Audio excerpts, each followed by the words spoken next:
Our next guest here on the Rich Eisen Show, oh my, Dick Enberg is on the program. How are you, Dick? I'm fine, Rich. How is, well, happy Mayhem Tuesday there in Arizona. Thank you. I'm just reflecting, waiting to chat with you about the growth, the explosion, if you will, of the American Football League, National Football League World Championship game, as it was called in 1967 when I covered it for Channel 5 in Los Angeles in the Coliseum. And only Lamar Hunt saved that mouthful by playing with his grandson Super Ball and suggested they call it the Super Bowl, and it all worked out. In fact, press day in 1967, they had NFL rented a bus, and the L.A. writers and a few others and broadcasters bussed us up to Santa Barbara, where the Green Bay Packers were training, and Vince Lombardi entertained us rudely and roughly, as he was known to be at the time.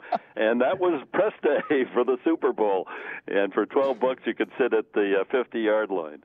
So I'll ask you the question I was even asked today. Is it just a different time now, Dick, or were those times better? Is it just in this now real-time, constant conversation where all sorts of things go down, like now we're talking about air pressure in footballs? Where do you stand on that subject? Yeah, that would never have existed back 49 years ago. And there was a privacy. There was the unwritten rule.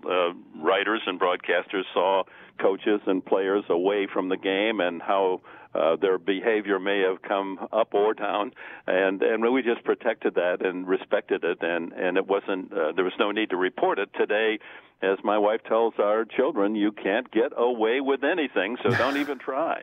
I was thinking about the economics too, about how that has changed, Rich, for a 30-second spot in 1967, and what some of the fans may not remember is that it's the only time that the Super Bowl or Super Bowl game was televised by both networks. CBS was covering the NFL and NBC the AFL. So two different networks covered that first game in the Coliseum in Los Angeles, and it was only two-thirds full, about 67,000 as I remember. And because of the big 2-inch tapes that were used at the time, both of those telecasts have been degoused. They're gone. So anytime you see any Super Bowl coverage of that 67 Green Bay win over Kansas City, it's only NFL film. No kidding. Are you saying there's no at all tape of the first Super Bowl broadcast?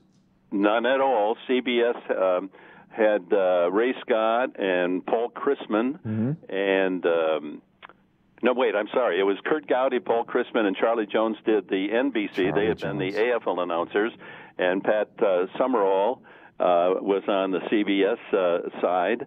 And it just, you know how that goes. Those big 2-inch tapes took a lot of room in the storage, and one day some engineer went in there and said, hey, this is 6-7 years old. Let's degauss it and use it for the sitcom. Don't forget, for Hollywood Squares or something. Oh, my goodness gracious. Central Michigan's finest, Hall of Fame broadcaster Dick Enberg with me right now on the Rich Eisen Show. So I'm looking down at the 8 Super Bowls that you called. It included, obviously, the Fridge and the 46 defense Chicago Bears beating the Patriots in their first ever Super Bowl. I take a look, and the moment that Montana found Taylor in the end zone to beat the Cincinnati Bengals is on this list. What would you say is the highlight of your Super Bowl calling career, Dick Enberg? One of the strongest memories, you mentioned that Bears 46 defense, and ironically, they scored 46 points and pummeled the Patriots 46-10 at the Superdome. Merlin Olsen and I worked the game, and we go out to the practice on Wednesday, Thursday, both practices, to try to see the team in action, and you do your memory work on names and numbers. And I'm standing watching the Bears practice at Tulane, and someone comes up behind me, grabs me, squeezes me, and lifts me in the air, and there's this loud crack.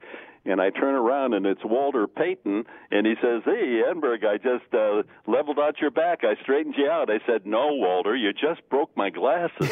And he thought that was hilarious. Now I've got to go find some eyesight before I do that Super Bowl game.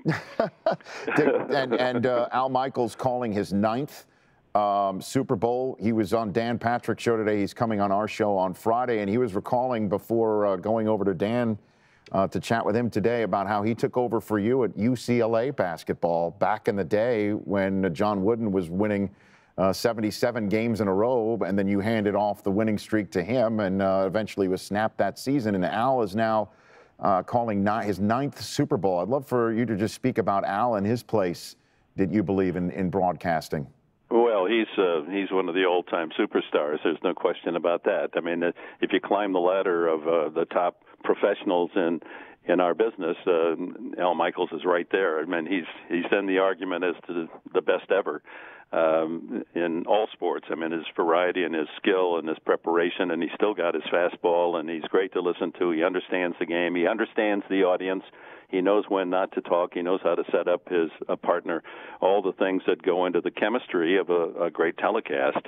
I hope that what happened to me in the Rose Bowl in the Super Bowl game, I think it was 1983. Gets confusing because the seasons and the Super Bowl date are one's 83, 84. Anyway, that was the Rigonomics game where the Redskins beat the Miami Dolphins.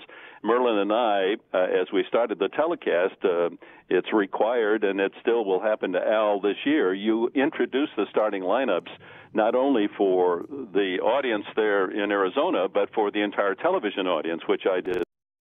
Now they go to commercial, come back from commercial, and there's a 2-3 second delay now in our earphones. So when we say welcome back to by the time we say Rose Bowl, we're hearing our own welcome back. Oh my gosh. And so Merlin and I had to fight through hearing our own reportage on a delay. It was maddening. It was as if somebody had sabotaged our telecast.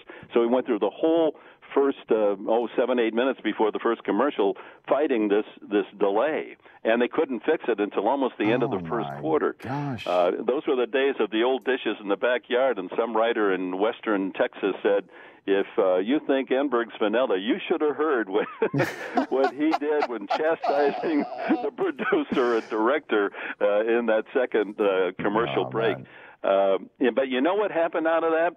We had to talk in short bites. We had the 3-4 word sentences. And when we went back to listen to the tape after the game, although we thought it was a terrible telecast, actually it really worked out beautifully because we're so much on overload that it forced us to just be basic and let the game come to us. And actually, silence is golden at times. Sometimes it is. Hey, Dick, thanks for calling in. You're the best. I'm a huge fan. This is an honor to have you here on the program. Thank you. All right, Rich. Enjoy your week. The Rich Eisen Show, weekdays at noon Eastern. On Audience.